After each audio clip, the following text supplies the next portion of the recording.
Price lord.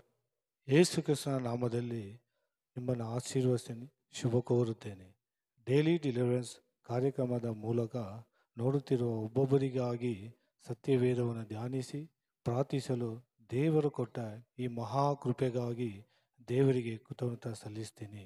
ಇವತ್ತಿನ ದಿನ ನೋಡುವುದಾದರೆ ಸತ್ಯವೇದದಲ್ಲಿ ಯೆಶಾಯ ಬರೆದ 60ನೇ ಅಧ್ಯಾಯ 20ನೇ ವಾಕ್ಯವನ್ನು ಧ್ಯಾನಿಸೋಣ. ಈ ರೀತಿ ಬರೆದಿದೆ: ನೀವು ದುಃಖಿಸುವ ದಿನಗಳು ಕೊನೆಗಾಣುವವು. ಆಮೇನ್, ಹಲ್ಲೆಲೂಯಾ. ನೀವು ಅನೇಕ ಕಾರ್ಯಗಳಲ್ಲಿ ದುಃಖದಲ್ಲಿದ್ದೀರಾ, ವೇದನೆಯಲ್ಲಿದ್ದೀರಾ. ಇವತ್ತು ದೇವರು ಹೇಳ್ತಾರೆ, ದುಃಖಿಸುವ ದಿನಗಳು ಕೊನೆಗಾಣುವವು. ಆಮೇನ್. ದೇವರ ಮಕ್ಕಳೇ, ಅನೇಕ ಕಾರ್ಯಗಳಲ್ಲಿ ಮಕ್ಕಳ ವಿಷಯದಲ್ಲಿ ದುಃಖವಾಗಿರಬಹುದು, ಕೆಲಸದ ವಿಷಯದಲ್ಲಿ ದುಃಖವಾಗಿರಬಹುದು, ಅನೇಕ ಬಿಸ್ನೆಸ್ಸಲ್ಲಿ ನೀವು ಲಾಸ್ ಆಗಿ ವೇದನೆಯಲ್ಲಿರಬಹುದು, ಅನೇಕ ಕಾರ್ಯಗಳಲ್ಲಿ ವೇದನೆ, ಮನೆ ಕಷ್ಟದಲ್ಲಿರಬಹುದು, ಬಡತನದಲ್ಲಿರಬಹುದು, ವ್ಯಾಧಿಯಲ್ಲಿರಬಹುದು.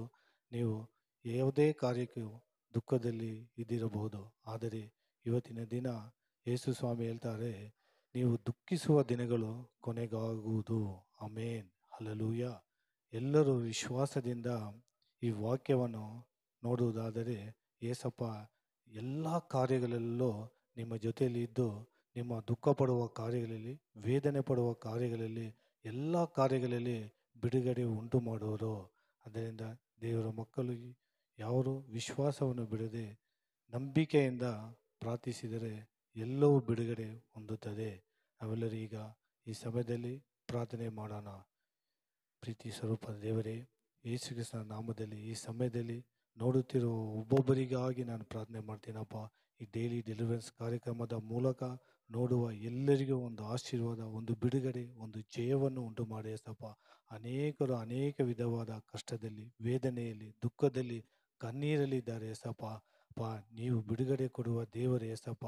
ಈ ದಿನ ನೀವು ಇವ್ರಿಗಾಗಿ ವಾಗ್ದಾನ ಮಾಡಿದೆಯಪ್ಪ. ನೀವು ದುಃಖಿಸುವ ದಿನಗಳು ಕೊನೆಗಾಣುವವು ಅಂತ ಹೇಳಿದಪ್ಪ. ಅವರು ಅನೇಕರು ಕಾರ್ಯಗಳಲ್ಲಿ ಅಪ್ಪ, ಅವರು ದುಃಖ ಪಡುವ ಕಾರ್ಯಗಳಲ್ಲಿ, ವೇದನೆ ಪಡುವ ಕಾರ್ಯಗಳಲ್ಲಿ ಎಸಪ್ಪ, ಇವರಿಗೆ ಒಂದು ಬಿಡುಗಡೆ, ಜಯವನ್ನು, ಸಮಾಧಾನವನ್ನು ಉಂಟು ಮಾಡಿ ಎಸಪ್ಪ. ವಿಶ್ವಾಸಿಯಪ್ಪ ಕರ್ತವ್ಯ ಈ ಕಾರ್ಯಕ್ರಮದ ಮೂಲಕ ನೋಡುವ ಒಬ್ಬೊಬ್ಬರಿಗೂ ಸಪ ನೀವು ಅಪ್ಪ ಬಿಡುಗಡೆಯನ್ನು, ಜಯವನ್ನು ನೀವು ಕೊಟ್ಟುಬಿಟ್ರಪ್ಪ. ಅದಕ್ಕಾಗಿ ಕೃತಜ್ಞತೆ ಸಲ್ಲಿಸ್ತೀನಪ್ಪ. ಆ ಪ್ರಾರ್ಥನೆ ಎಲ್ಲ ಕೇಳಿದಕ್ಕಾಗಿ ನಿಮಗೆ ಕೊಡಿ ಸ್ತೋತ್ರ ಸಲ್ಲಿಸ್ತೀನಪ್ಪ.